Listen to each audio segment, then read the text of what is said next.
Aylık asayiş ve güvenlik değerlendirme toplantımıza hoş geldiniz.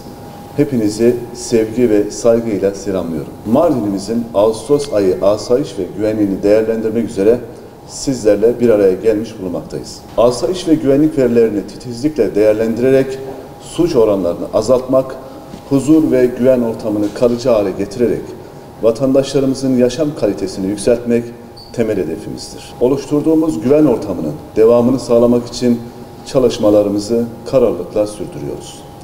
Güvenlik kuvvetlerimiz gayretle çalışıp Mardinli hemşehrilerimizle iletişim ve işbirliği içerisinde teknolojik imkanları da aktif bir şekilde kullanarak suç ve suçluyla mücadelede büyük başarılar sağlamaktadırlar. Değerli basın mensuplarımız, kıymetli Mardinli hemşehrilerimiz, vatandaşlarımızın huzur, güven, birlik ve beraberlik içerisinde yaşamlarını sürdürebilmeleri için her türlü terör tehdidini bertaraf etmek ana hedefimizdir. Milletimizin birlik ve beraberliğine kasteden terör örgütlerine karşı kararlı mücadelemiz devam etmektedir. Bu doğrultuda Ağustos ayında Mardin'de terör örgütlerine yönelik toplam 4 operasyon düzenlenmiştir. Bu operasyonlar sonucunda gözaltına alınan 5 kişiden 3'ü tutuklanmıştır. Terörle mücadeleyle birlikte organize suç çetelerine yönelik operasyonlarımız da kararlılıkla devam etmektedir. Bu kapsamda ilimizde 2 operasyon düzenlenmiş olup 2 kişi hakkında da yasal işlem yapılmıştır. İlimiz genelinde terör, asayiş, organize suçlar ile huzur ve güven uygulamalarında değişik özellik ve çapta 42 silah ve 549 muhtelif mühimmat ele geçirilmiştir. Ülkemizin güvenliği ve huzur ortamının devamı için düzensiz göçle mücadelemiz de kararlılıkta sürmektedir.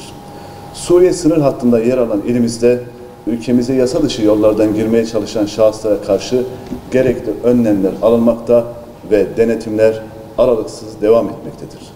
Ağustos ayı içerisinde Suriye'den ülkemize yasa dışı yollarla geçmeye teşebbüs eden 69 şahıs hudut birliklerimiz tarafından hudut hattı ötesinden engellenmiştir. Sınırı geçmeye teşebbüs eden 6 şahıs yakalanarak güvenlik güçlerimize teslim edilmiştir. Bu şahısların yapılan sorgularında terör örgütleriyle irtibatlı olduğu tespit edilen 2 kişi adli mercilere sevk edildi. Kıymetli basın mensupları, kıymetli Mardinli hemşehrilerimiz, bağımlılıkla mücadeledeki çalışmalarımızda hassasiyetle devam etti. Bir taraftan kolluk kuvvetlerimiz ilimize uyuşturucu madde girişini engellerken, diğer taraftan uyuşturucu madde kullanımının önlenmesi maksadıyla vatandaşlarımıza yönelik bilinçlendirme faaliyetlerini de sürdürmekteyiz. Narkotik suçlarla mücadele kapsamında ilimizde Ağustos ayı içerisinde toplam 94 operasyon düzenlenmiş, 110 kişiye işlem yapılmış, operasyonlarda gözaltına alınan 16 şahıstan 11'i tutuklanmıştır. Kaçakçılıkla mücadele kapsamında elimizde Ağustos ayı içerisinde 79 operasyon düzenlenmiş olup bu operasyonlar kapsamında 96 kişi hakkında yasal işlem yapılmıştır.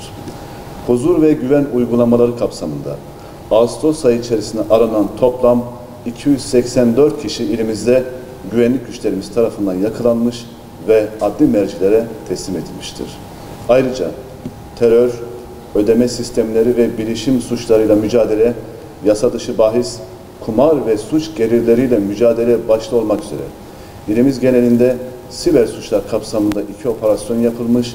Bu operasyonlar kapsamında gözaltına alınan 2 kişi adli mercilere sevk edildi. Kıymetli Mardinli hemşehrilerimiz, trafik kazalarının başlıca nedenleri arasında aşırı hız ilk sırada gelmektedir. Yaralanma ve ölümlü trafik kazalarını en aza indirmek konusunda trafik kurallarına uyulması hayati önem taşımaktadır. Bu amaçla aşırı hız, alkollü araç kullanımı, sürüş sırasında cep telefonu kullanarak sürücünün dikkatinin dağılması, kırmızı ışık ihlalleri, trafik işaret ve işaretçilerine uyulmaması, emniyet kemerlerinin kullanılmaması maalesef acı sonuçlara neden olmaktadır. Trafik ekiplerimiz tarafından yapılan denetimler kapsamında Ağustos ayı içerisinde 134.971 araç denetlenmiştir. Sizlerin aracılığıyla tüm vatandaşlarımızdan trafik kurallarına uymaları konusunda hassasiyet göstermelerini bir kez daha önemli rica ediyorum. Yaz tatilinin ardından okullarımız Eylül ayı itibariyle 2025-2026 eğitim öğretim dönemine başlayacaktır.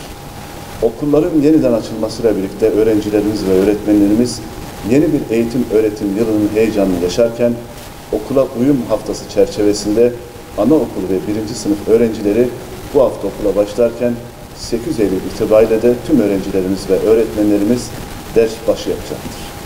Yaz dönemi boyunca okullarımızdaki eksiklikler giderilerek gerekli bakım ve onarım çalışmaları tamamlanmış, yeni hizmete girecek okul ve dersliklerle birlikte eğitim, öğretime hazır hale getirilmiştir.